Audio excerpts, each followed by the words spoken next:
It has a probe. I really like having this so that the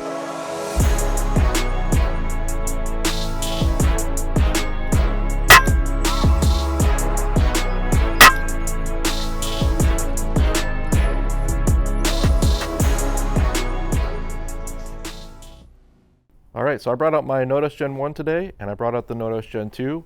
I just wanted to do a little bit of an accuracy test between the Gen 1 and Gen 2. So I set a target up at 25 and 50 yards, and I brought out two different sets of pellets with me today. I brought out these Barracuda 15s, which are really like a 16 grainer. They're 15.9. And then the good old trusty Walmart specials, these Crossman hollow points. These are 14.3 grains. These are a great pellet for the money. They shoot pretty good out of a lot of things. You know, you're not going to stretch out to distance with these or anything like that, but they're a great plinker and they're pretty accurate. So I always like to keep some of these on hand. So my Notos Gen 1, besides the furniture that I have on here, internally and everything, it's just how it came out of the box. I haven't adjusted it at all. I've been really happy with the way that it's been shooting everything since I've got it. So I didn't adjust anything. So I just have a buck rail grip adapter on the bottom. This is his buttstock on the back, and then his M-LOK tube attachment down here. And that's what I have the bipod attached to. The other thing I wanted to test today was shoot these over the chronograph, kind of see what the velocity difference is between the Gen 1 and Gen 2. Because the Gen 2 has a little bit longer barrel, and so I'm wondering if we pick up any velocity with that longer barrel that's in there. I'm going to test out the trigger pulls as well. If I remember correctly, this is like about 3 pounds. I tested it like a long time ago, so I'll redo it again today. But the trigger pull was really the only thing I really didn't like about the Gen 1. It was a little stiff, so we'll see if it's any better in the Gen 2. I haven't really shot that airgun a lot yet because I just got it, so we're gonna see how it compares. All right, so this is the FX Pocket Chronograph. This is like the V2 version. They do have like a newer one now, but this is the one that I have, and I like it a lot. It works really good, and it's more compact than the new one actually. So I like keeping this one on. All right, I got the chronograph set up in here, so got that going. Let's get shooting. All right, so this is a mag of the Barracudas. So let's test those first. I'm just gonna shoot at the top left up here, and it's gonna make sure that I'm zeroed in everything.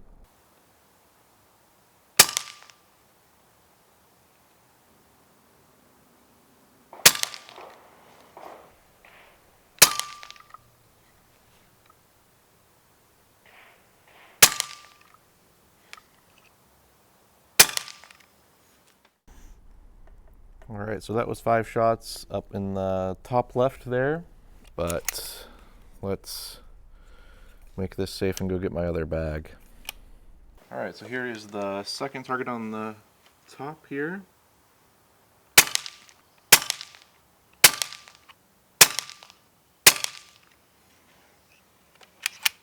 All right, so there is 2 groups at 25. Let's reload. And then I'll shoot 2 groups down at 50. All right, so now I'm going to shoot 2 groups down at 50.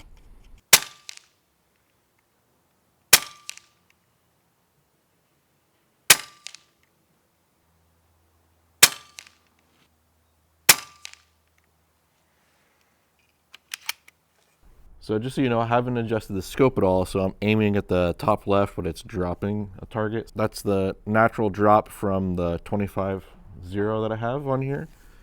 So just so everybody knows why it's so low. All right, here we go, number 2 at 50.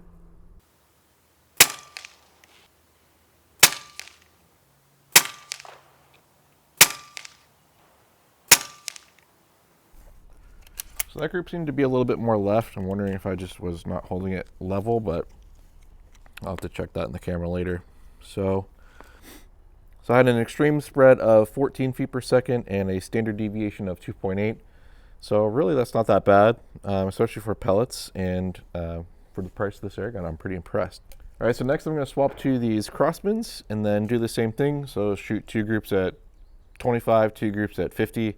And I'm going to put some more air in it so it is consistent between those 2 different projectiles.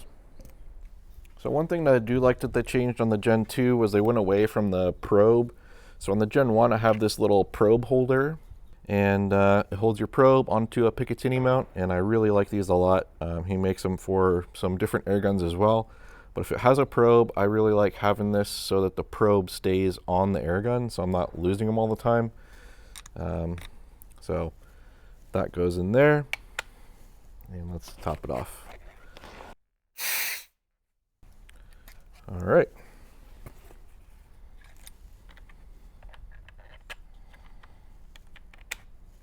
So that's finished. All right, so I got the chronograph switched over to the Craftsman Premiers. These are the hollow point version, which is pretty much the one that you're going to find at most places. All right, so since I got the scope adjusted for 50, I'm going to just start out at 50 and then move back into 25 with these Craftsmans. And I'm going to start at the top right corner so we can kind of make sure that they're separate on the target there. And I'm expecting these ones to be a little bit faster velocity since they're a little bit lighter grain weight. So let's see how much of a difference these make in here.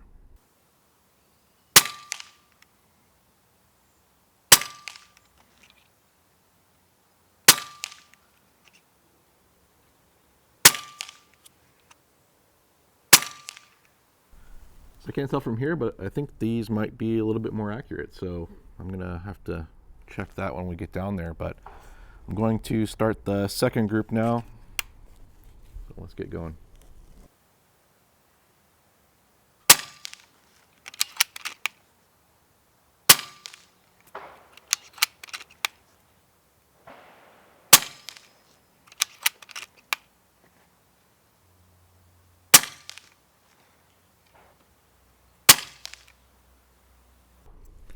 All right, so that group seemed to open up a little bit.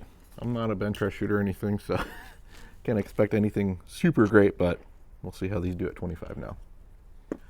All right, so this is 25 yards with the Craftsmans. I'm going to shoot the top right.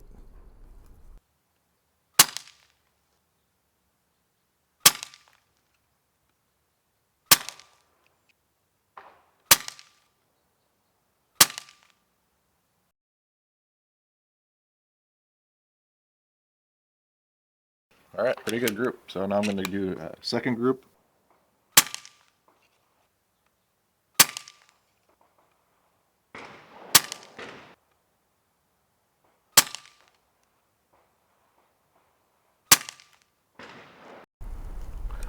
All right, so that's it. So that is 20 rounds with the Craftsman hollow points. The groups are pretty good.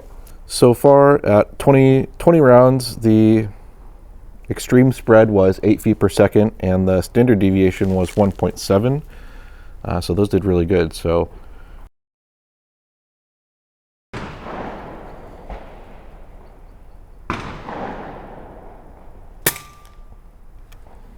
So 4 pounds, 7.6 ounces.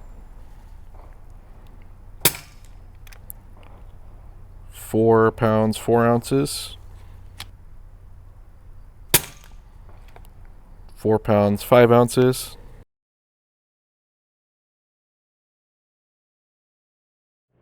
All right, so that's all I wanted to test on the Gen 1. I'm going to get the chronograph and this camera off, switch everything over to the Gen 2, and then do the same thing with that, and then see what's changed.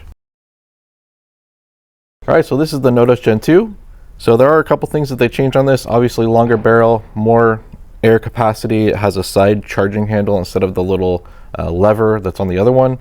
The other thing that they changed on this was they went to a Foster fitting to fill it up and not a probe. So I'm a big fan of that, and the gauge is on the side, so that is nice as well.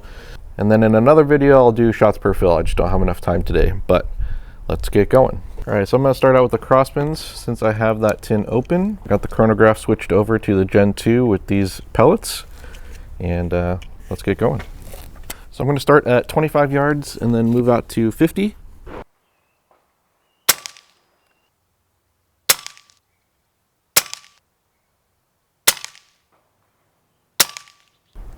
All right, so that's 5 shots. These are averaging about 780 with a spread of 9 and a standard deviation of 2.9. So they're doing a lot worse in this than they did in the Gen 1. And for some reason, my group is really left to right. So, I mean, I'm not a bench rush shooter, but I know I'm not, typically that terrible. I mean, that's, a half a target over there. So, don't know exactly what's going on with that, but let's shoot a second group here.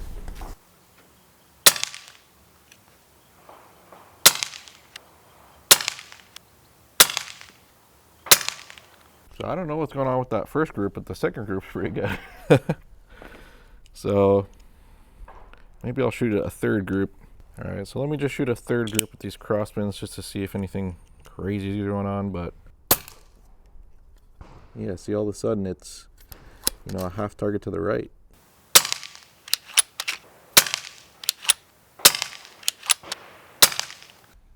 Don't know. Just keep rolling. So kind of weird.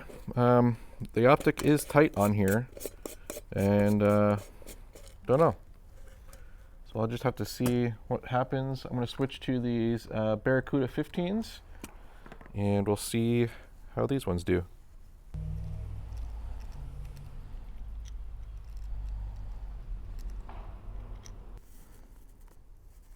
And I'm going to shoot at the start of the large targets on the right side.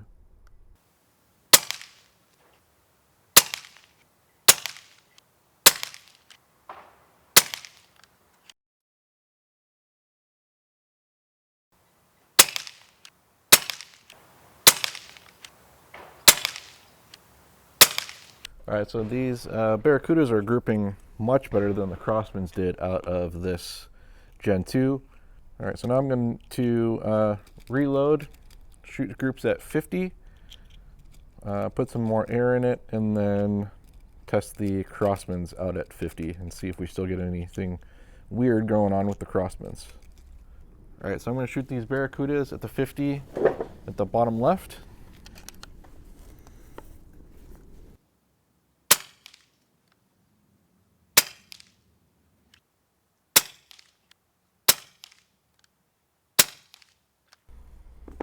All right, so this one is a little bit harder to stabilize because it just has the tube on the bottom. So until I get like the M-lock bottom for this, the left and right's a little wobbly, so,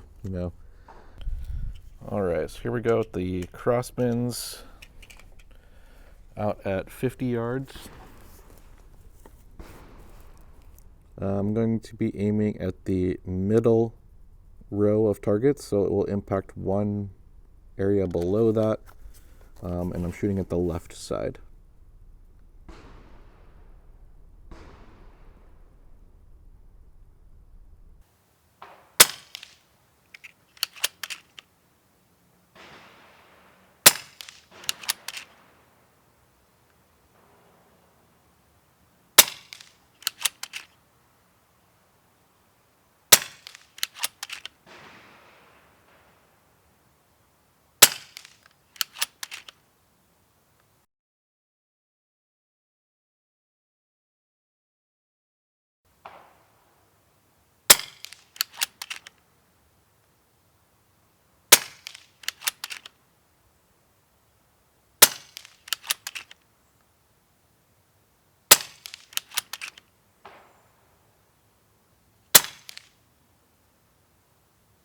All right, so that's all the groups shot. I'm going to load up a couple more and do the trigger pull test, and then go grab the targets, and then we can talk about it for a little bit.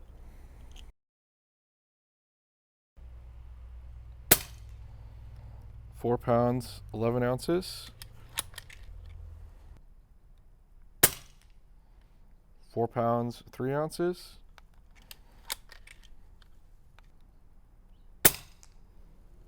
£4, 14 ounces. £4, 4 ounces. This isn't an end-all be-all test against these two. Just wanted to do this because I just got the Gen 2 and I have the Gen 1, and so this isn't like a hard comparison between the two. I'm going to end up keeping the Gen 1 around. I really do like that airgun a lot. I've shot it a whole bunch, and I really like it, especially for the price.